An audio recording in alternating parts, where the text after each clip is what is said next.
From the clip above, you can see that both Keir Starmer and his wife were very happy when he took office as Britain's Prime Minister.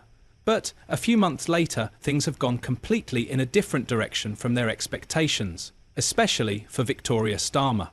Now, she has a serious problem. Her husband's making a complete mess of running the country, and now she's being dragged into his humiliation. From international embarrassments to domestic policy failures, the evidence of her growing distance from him is impossible to ignore. But there's a solution for her, even if there isn't one for Britain under his leadership. Have you noticed how Victoria Starmer was completely missing from Kay's big Ukraine announcement? There's a reason for that, and it's a telling one. Starmer's recent Coalition of the Willing plan for Ukraine might be his most ambitious international move yet. However, it's also proving to be his most divisive at home. When Starmer announced his grand plan to organise European forces to monitor a ceasefire in Ukraine, he stood alone at the podium. His wife, Victoria, was conspicuously absent from this significant moment, where Starmer positioned himself as an international peacemaker, a pattern that's becoming increasingly meaningful. The problem is that European leaders aren't exactly jumping on board with Starmer's fantasy coalition. Italy's Prime Minister Giorgia Meloni called his plan risky, complex and ineffective. That's diplomatic language for "this is a terrible idea that won't work" when world leaders publicly distance themselves from your big plan. It creates a domestic humiliation that even your spouse might prefer to avoid. Victoria Starmer, who built her career as an NHS solicitor, has always been selective about her public appearances, but sources close to the couple say she's particularly uncomfortable with Keir Starmer's recent military posturing. Supporting your husband's political career is one thing, watching him build a diplomatic house of cards while basic domestic issues go undressed is quite another. Consider Starmer's recent visit to HMS Vanguard, a nuclear-armed submarine. There he was trying to look commanding and military-minded, emphasising Britain's nuclear deterrent capabilities against Russia, all without Victoria by his side. The submarine visit highlighted an embarrassing reality, which is that Britain's military isn't exactly in fighting shape. Military experts have serious doubts about whether Starmer has either the authority or capability to lead this supposed coalition. Reports suggest that of the UK's remaining 120 tanks, only about 30 are operational. Starmer is making grand promises about leading European forces when his own military is stretched to breaking point. It is like promising to host a lavish international dinner party with an empty pantry and broken stove. As his international ambitions become a national embarrassment, his wife's distancing speaks volumes. Thank you very much, Georgia. This is my first visit here to Italy as Prime Minister, so it's really great to be here today in such a fantastic setting, fantastic weather. The perfect venue, I think, to follow on from Blenheim Palace just a few weeks ago. And actually, this is the first in a series of landmark meetings in Italy this week. We have the G7 Culture Ministers meeting in Napoli. We have Arsenal meeting Atalanta in the Champions League. But seriously, there's so much that brings us together. But I am here today for a very simple reason, because I recognise Italy's significance as a leader in Europe, on the world stage, as a G7 economy, a NATO ally.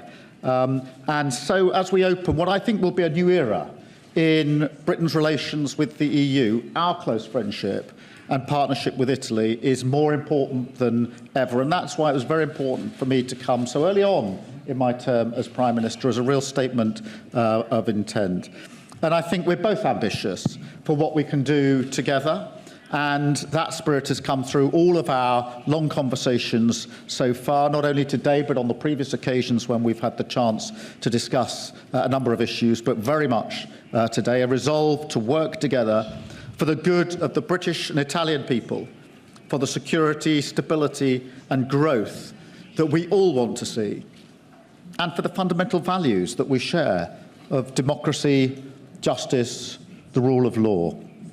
So, as you say, we used our time today to discuss the global challenges before us and our determination to meet them together.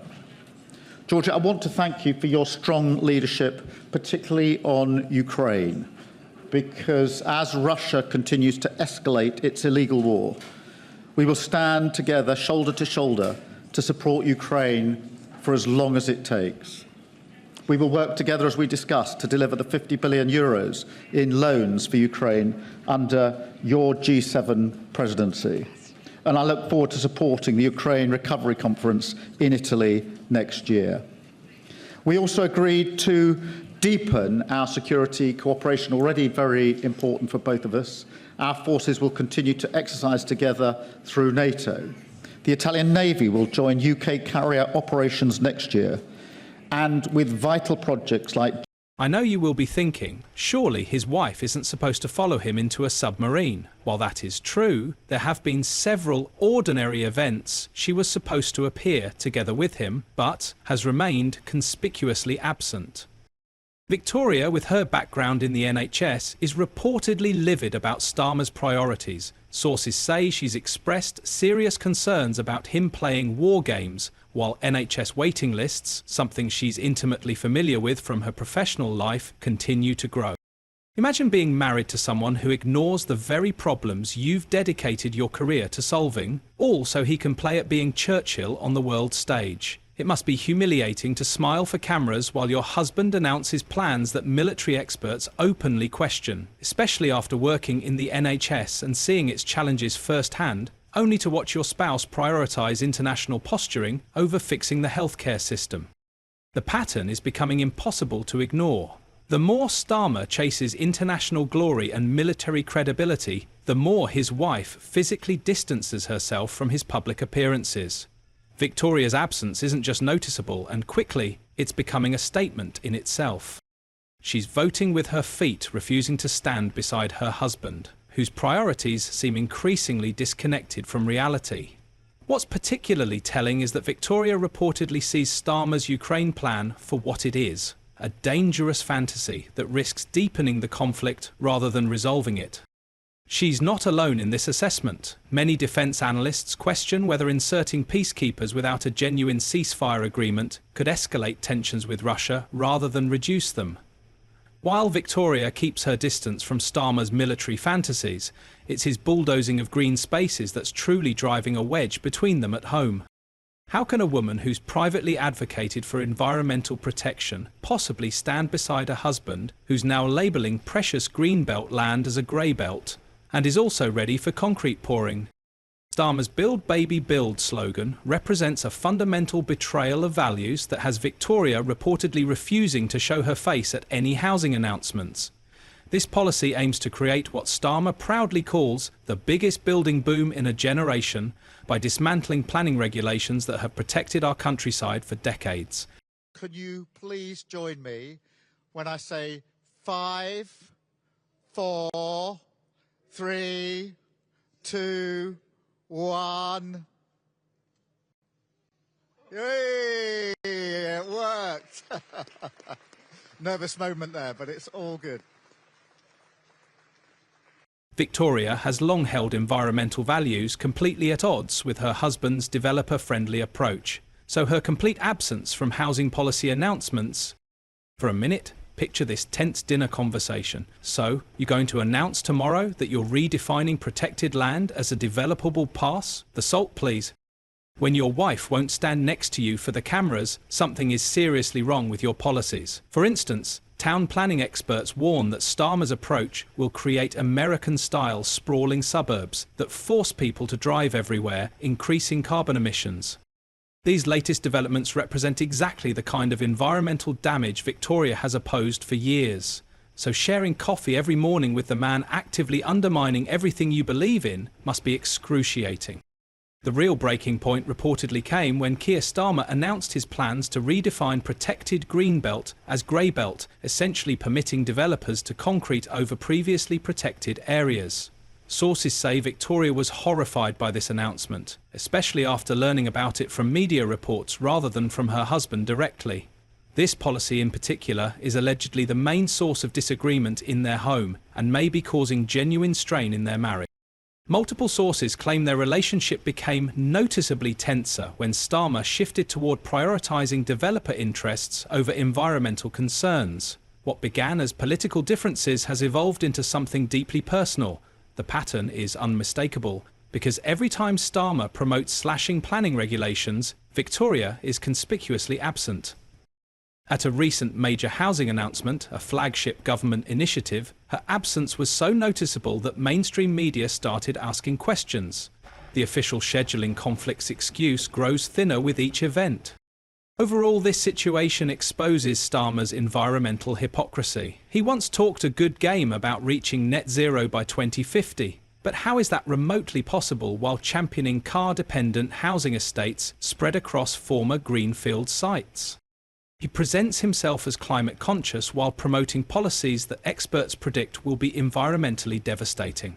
For a couple that supposedly shared progressive values, this divergence has become painfully public as Victoria repeatedly refuses to appear at the housing announcements function is seen by many as a silent protest against policies she finds morally objectionable.